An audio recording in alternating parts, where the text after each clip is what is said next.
สืบสานเวลาผ่าน131 ปีนานไกลวัดพระบาทอุดมรุ่งเรืองงามตาเจ้าน้อยบุญทาวงศาข้าหลวงปวงเชียงใหม่ปกครองหัวเมืองฟ้าทุ่มเทแรงกายแรงใจทุกชาติพันธุ์รวมใจรักษามัคคี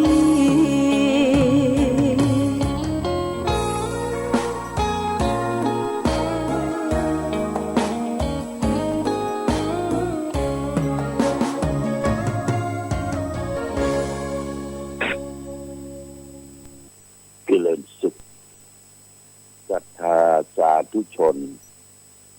ญาติโยมท่านพุทธบริษัททั้งหลายวันนี้รายการธรรมประทีปส่องต่างก็ได้มาพบปะกับพ่อแม่พี่น้องศรัทธาสาธุชนญาติโยมแห่งครั้งหนึ่งวันนี้เป็นวันอาทิตย์ที่13เดือนพฤศจิกายนพุทธศักราช2565ซึ่งตรงกับเดือน12ใต้แรม5ค่ำวันนี้เป็นวันอาทิตย์เป็นวันหยุดการหยุดงานของข้าราชการบ้านเมืองสถานการศึกษาวันนี้ที่วัดพระบาทอุดมก็ยังมีการสอบนักธรรมของพระภิกษุสงฆ์สามเณรแห่งวันหนึ่งญาติโยมนะวันนี้สอบวิชาวินัยบัญญัติวินัยเกี่ยวกับการประพฤติปฏิบัติของพระสงฆ์สามเณรเป็นรากแก้วของพระพุทธศาสนาก็สอบกันดีแต่ว่าก็สอบไปเป็นวิชาอนุพุทธประวัติพุทธานุพุทธประวัติต้องขอบคุณญาติโยมตั้งสาธุชนที่ได้ร่วมทำบุญสุนทานสนับสนุนการสอบนักธรรมแต่วันนี้วันเสาร์ก็มีการปฏิบัติธรรมประจำวันเสาร์ที่สำนักปฏิบัติธรรมของวัดพระบาทอุดมนันบ่อสวาก่อนการก็เวลา 5:45 ก็ได้ออกจากวัดจะร่วมกันทำบุญตักบาตรที่ทุดงคสถานลุ่มแม่น้ำฝางที่วัดพระธรรมกายได้จัดไปถึงที่หั่นที่เลยบ่อน้ำมันและหนทางแยกซ้ายใกล้ๆกับบ้านหนองห้างบ้านแม่คะที่เป็นทุดงคสถานเป็นที่ประพฤติปฏิบัติธรรมของวัดพระธรรมกายก็ได้ร่วมกันทำบุญตักบาตรรับบาตรได้กล่าวสัมโมทนิยกถาฉันข้าวต้มเรียบร้อยทางศิษยานุศิษย์วัดพระธรรมกายก็ได้ถวายจตุปัจจัยกองทุนแก่คณะสงฆ์อาพาธโรงพยาบาลฝางเนี่ย 40,000 บาทญาติโยม 40,000 บาทตัววันนี้ก็มีญาติโยมต่างประเทศคือประเทศเวียดนามได้มากล่าวได้มาถวายเข้าอาหารบิณฑบาตร่วมกันเป็นที่น่าชื่นตาชื่นใจ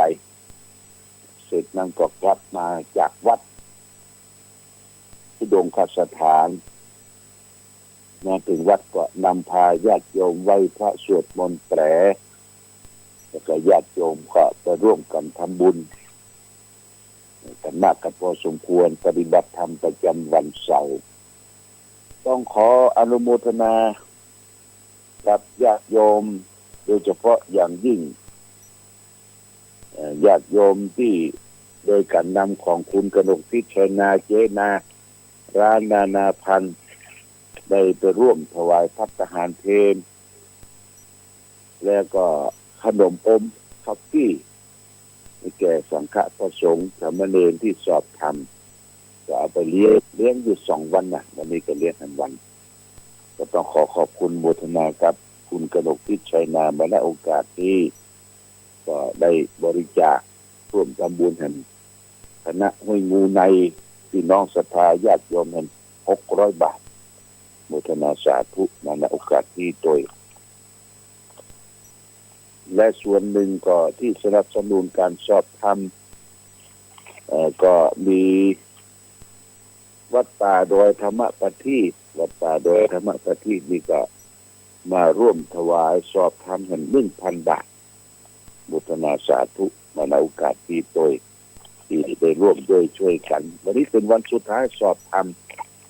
นักธรรมชั้นโทนักธรรมชั้นเอกแล้วก็วันที่15เนี่ยวันที่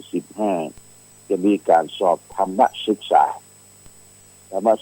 ล้วก็เกี่ยวกับการศึกษาของเด็กๆลูกหลานเยาวชนโรงเรียนต่างๆทั้งในเรือนจำโดยอันนี้เป็นจะสอบธรรมศึกษาวันที่15ตลอดทั้งวันทั้งภาคเช้าแล้วก็ภาคบ่ายที่ฝั่งเขานี่ก็หลายโรงเรียนฝั่งชนูปถัมภ์โรงเรียนบ้านเวียงฝางโรงเรียนพัฒนาเอื้อวิทยาโรงเรียนบ้านแม่คะหลายที่แล้วก็เรือนจำเพื่อฝากอันนี้ก็มีการสอบธรรมศึกษาวันเดียวคือวันที่15นี่ก็แจ้งญาติโยมท่านสาธุชนทั้งหลายแต่ว่ามีผู้มาเยี่ยมก็คือคุณแม่พันธุ์เอกรินแม่พันธุ์เอกรินนี่ก็อยู่บ้านพุ่นปอกปัญญางเนี่ยปอกปัญญางตำบลแม่นาวางลายท่าสุกหวานมาเยี่ยมหลวงพ่อว่าฟังรายการวิทยุหลวงพ่อที่บ้านปอกปัญญางเพิ่นฟังกันหลายหลังแล้วก็ลวดมาได้บักกอกไป3 แก่นบักกอกครูบาโมทนาสาธุกับแม่พันธุ์พร้อมด้วยลูกหลานบ้านปอกปัญญางตำบลแม่นาวางที่อุตส่าห์บุญดันดนมาเอาหลวงพ่อให้หันหลวงพ่อไอ้หลวงกูเตื้อก็บ่ได้หันแล้วก็ลูกหลานตามมาโมทนาสาธุกับญาติโยมที่ได้ร่วมกินร่วมทานบริจาคเป็นค่าไฟฟ้าสถานีโดยมาเยี่ยมมาเยียนมาเสาะประกอบครูบาโดยวันนี้ที่วัดพระบาทอุดมก็จะเลี้ยงฉลองการสอบนักธรรมคือจะมีเจ้าคณะพระสังฆาธิการคณะกรรมการผู้ควบคุมห้องสอบแล้วก็พระภิกษุสงฆ์สามเณรทุกสำนักเรียนก็จะมาฉันภัตตาหารเพลที่วัดพระบาทอุดมคือเจ้าภาพเขาก็มีท่านพระครูขันติสราภิรักษ์เจ้าคณะตำบลเวียงเขต 1อันนี้ก็ได้ถวายไว้ 5,000 บาทเพื่อเป็นการต้นของการที่จะได้ร่วมกันถวายภัตตาหารเพลญาติโยมนะวันนี้ก็จะเลี้ยงเพลถึงวันนี้ต้นจะชันกันที่สำนักที่วัดของแต่ละวัดวาและวันนี้นิมนต์มาชันกันมีมาชันกันที่ศาลาการประเรียนของวัดพระบาทอุดมแล้วก็คือคณะแม่ครัวพ่อครัวของวัดพระบาทอุดมได้จัดทำอาหารเลิศรสเฉลิมฉลองในการสอบนักธรรมประจำปีคณะกรรมการก็ลำบากกองงานเลขาก็ลำบากจัดงานกันมาวันนี้มาร่วมกันรับประทานอาหารแล้วก็ขอบคุณอนุโมทนากับท่านสมุท่านผู้เจ้าน้อยของเฮาวัดศรีดอนใจครูบาเจ้าน้อยนี่เป็นเจ้าภาพไอศครีมท่านสมุนรงค์ศักดิ์กิติโสภโนผู้เจ้าน้อยวัดศรีดอนใจเป็นเจ้าภาพไอศครีมเลี้ยง แก่พระสงฆ์องค์เดนที่เข้ามาสอบธรรมและโมทนากับคณะศิษย์โดยการนำของคุณสมชายสุวรรณทำโดยส่วนส้มเป็นจะเอาส้มมาถวายอยู่2 ตะกร้าเพื่อเลี้ยงพระเลี้ยงเดนในการสอบนักธรรมประจำปีในวันนี้ต้องขออนุโมทนากับทุกภาคส่วนมาณโอกาสนี้โดยวันนี้ได้มาพบญาติโยมท่านสาธุชนทั้งหลายก็จะเอาสาระธรรมของท่านเจ้าคุณพระศรีธรรมนิเทศอดีตรองเจ้าคณะจังหวัดเชียงใหม่วัดสันตะคอยมาอู้จาต่อกันตัวว่า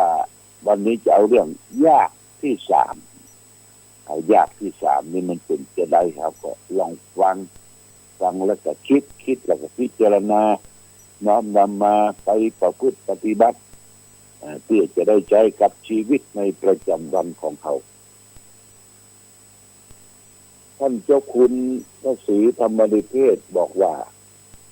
วันนี้จะอู้ถึงยากที่3อิจฉาพุทธุปมาโทอิจฉาพุทธุปมาโทคือการเกิดขึ้นของพระพุทธเจ้าทั้งหลายเป็นของยากเราได้ทราบแล้วว่าการเกิดมาเป็นมนุษย์เป็นของยากเย็นแสนเข็ญอย่างใดเราก็รู้กันแล้วว่าต้องบำเพ็ญบุญบารมีอย่างมากต้องรักษาศีล 5รักษาเบญจศีลทำบุญให้การรักษาศีลเพียรภาวนาถึงจะได้เกิดมาเป็นมนุษย์แต่สำหรับมนุษย์พิเศษชนิดซุปเปอร์แมนมนุษย์ที่เกิดมาเพื่อเป็นพระบรมครูเทวดาของมนุษย์และสัตว์ทั้งหลายต้องบำเพ็ญบารมีมากกว่ามนุษย์ทั้งหลายหลายร้อยหลายพันเท่าเหมือนเล็กก็เดิมก็เป็นเล็กธรรมดาต่อมาก็หลอมแล้วก็เป็นเล็กก็ผู้ที่จะเป็นพระพุทธเจ้าทรงบำเพ็ญบารมีงานได้4 อสงไขยยิ่งกว่าแสนมหากัปเช่นทานบารมีมนุษย์คนเราก็คือทานธรรมดาคือเสื้อผ้าอาภรณ์อาหารแต่พระโพธิสัตว์ต้องบำเพ็ญบุญญบารมีคือลูกคือเมียเป็นทานและยิ่งกว่านั้นก็ยังให้เลือดเนื้อเป็นทานและยังสามารถใช้ชีวิตให้ชีวิตเป็นทานก็ได้แม้ใครจะมาขอดวงตาควบหัวใจก็เป็นทานได้เป็นทานบารมีปรมัตถบารมี10ผู้ที่จะเกิดเป็นพระพุทธเจ้าต้องบำเพ็ญเพียรอย่างละ30อย่างคุณเข้าไปที่เป็น30นักเรียนชั้นจำนวน30คนยอดนักเรียนในชั้นนั้นสอบได้ที่1ต้องมีเพียงคนเดียวเกียรตินิยมคณะต้องมีเพียงคนเดียวแชมป์ต้องมีเพียงคนเดียวพระพุทธเจ้าก็ต้องมีเพียงองค์เดียวตลอดเวลา 2,565 ปีเนี่ยญาติโยมที่ผ่านมาเนี่ยมีนักดนตรีนักวิทยาศาสตร์ที่ประดิษฐ์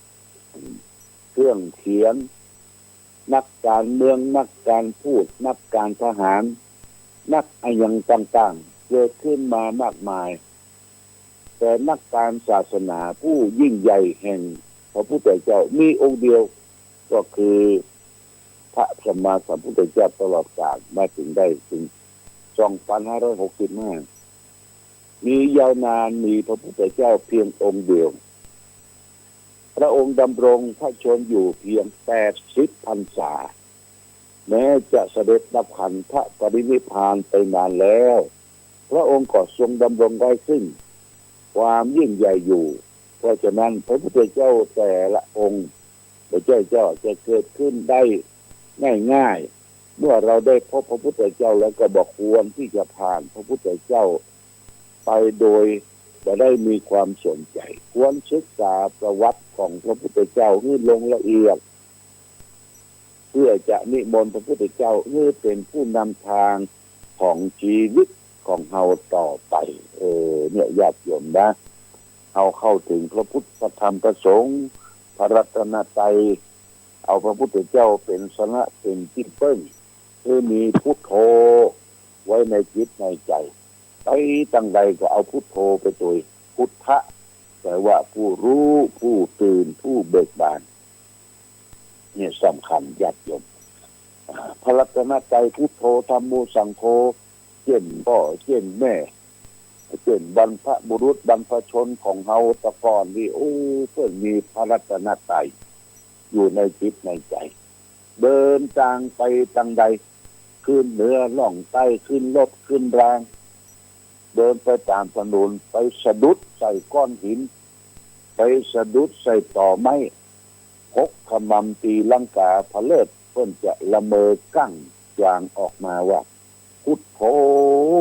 ธัมโมสังโฆนี่บ่ได้เจ็บบ่ได้เสียบ่ได้หายบ่ได้ป่วยแต่ประการใดเพราะพระรัตนตรัยคุ้มครองเนี่ยเพิ่นเอาพุทโธไว้ในจิตในใจเมื่อพระรัตนตรัยอยู่ในจิตในใจก็บ่กล้าที่จะทำผิดบ่กล้าที่จะทำชั่วมีความพระอาแก่ใจทั้งต่อหน้าและรับหลังในญาติโยมอย่างนี้น่าสรรเสริญเป็นอย่างมากพุทโธธัมโมสังโฆมีพระรัตนตรัยมีพุทธะอยู่ตื่นเบิกบานจิตใจอยู่ตลอดเวลานี่สิ่งที่สำคัญเพราะฉะนั้นพระพุทธเจ้าการได้เกิดมายากการได้พบปะกับพระพุทธเจ้าก็ยากมีเฮาได้ปะได้พบแล้วพระพุทธเจ้าของเฮาพระองค์ได้อุบัติเกิดขึ้นในโลกก่อนที่จะมาเป็นพระพุทธเจ้านั้นได้สร้างบารมีนะญาติโยมบารมีนั้นได้ฮือตาได้รักษาศีลได้ต้อมเป็งได้ฮือตาลูกตาเมียแม่แดดดวงตาก็ควักจะตาแม่เอาชีวิตเป็นเดิมพันก็คือการได้เพราะ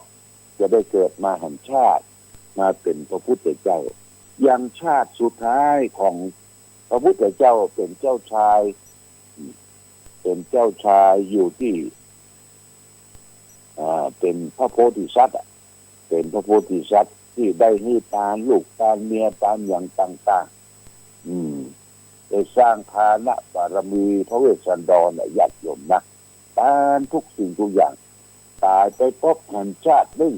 พระองค์ก็ได้มาเกิดกำเนิดเป็นพระพุทธเจ้าพระพุทธเจ้าของเรานี่ได้มาตรัสรู้ธรรมพระองค์ได้สร้างคุณประโยชน์ได้เผยแผ่ธรรมะพระธรรมคำสอนรู้จักผิดชอบชั่วดีรู้จักตนเองรู้จักทุกสิ่งทุกอย่างรู้จักทุกข์รู้จักการดับทุกข์รู้ข้อวัดปฏิบัติกับความดับทุกข์อันนี้ก็อาศัยหลักธรรมคำสอนของพระพุทธเจ้าญาติโยมเมื่อเราได้ปฏิบัติตามหลักธรรมคำสอนพระพุทธเจ้าเนี่ยเริ่มต้นด้วยการให้ทานการรักษาศีลการต้อมเป็นเจริญภาวนาแล้วก็นำมาให้เกิดความสุขทั้งโลกนี้และโลกหน้าและโลกอย่างยิ่งที่เราต้องการปรารถนากันไปก็คือโลกของความสุขสงบเย็นโลกของพระนิพพานอย่างนี้เป็นต้นเพราะฉะนั้นอยากอย่างที่สามคืออยากได้การยากที่ได้เกิดมาเป็นพระพุทธเจ้าอุบัติเกิดขึ้นในโลกแล้วได้ตั้งพระพุทธศาสนามา 2,565 ปีเอาทั้งหลายก็ได้สืบสานได้ไว้นกอบยำมีวัดวาอารามมีที่ไหว้ที่สักการะบูชายิ่งใหญ่ญาติโยมนะเอาก็พอในกรุงกุโสไทยกรุงศรีอยุธยากรุงรัตนโกสินทร์มาถึงวัดวาอารามสถานที่ไหว้ที่มาถึงปัจจุบันเนี่ยก็เพราะพุทธานุภาพของพระพุทธเจ้าหรืออย่างพระปฐมเจดีย์ที่จังหวัดนครปฐมเนี่ยญาติโยมสร้างยิ่งใหญ่อลังการที่ศาสนาเฮาพุทธศาสนาคือมาพุทธเกิดที่เริ่มต้นที่นครปฐมเนี่ยอย่าเพิ่งสร้างเจดีย์เอาพระบรมสารีริกธาตุของพระศ สัมมาสัมพุทธเจ้าบรรจุไว้ที่ยอดเจดีย์เนี่ยใครได้ไปไหว้ไปสาก็เป็นสิริเป็นมงคลอันนี้เป็นหน้าบุญของหมู่เฮาและท่านทั้งหลายเกิดมาภายหลังได้ยอมรับนับถือพระพุทธศาสนาการกรุงรุ่งเรืองมาถึงปัจจุบันนี้ก็เพราะทานะบารมีศีลบารมีและเนคขมะบารมีได้ออกบวชได้ศึกษาพระธรรม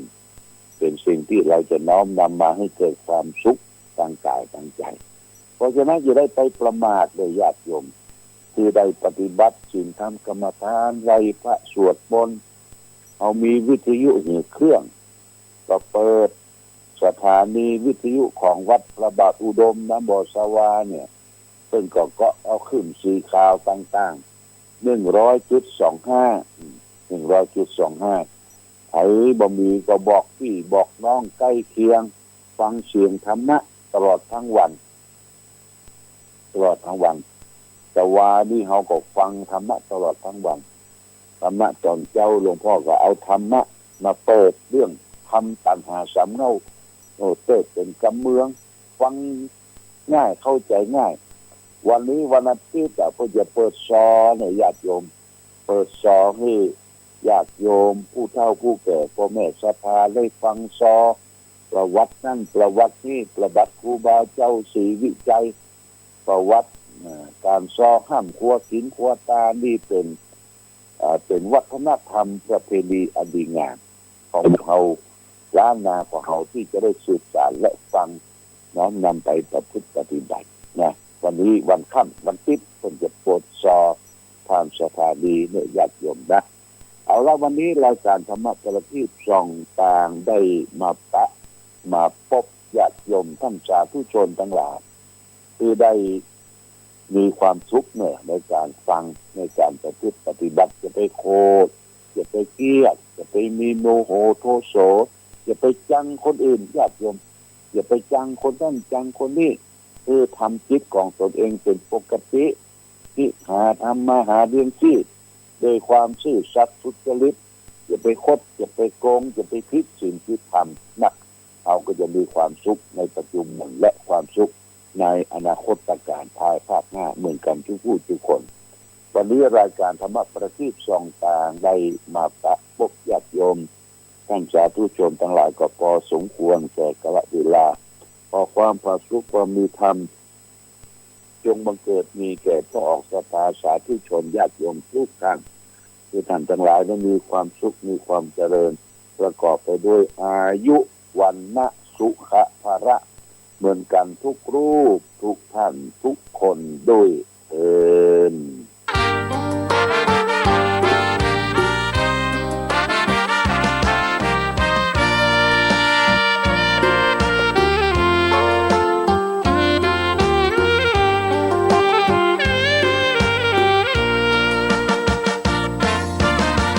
เลิ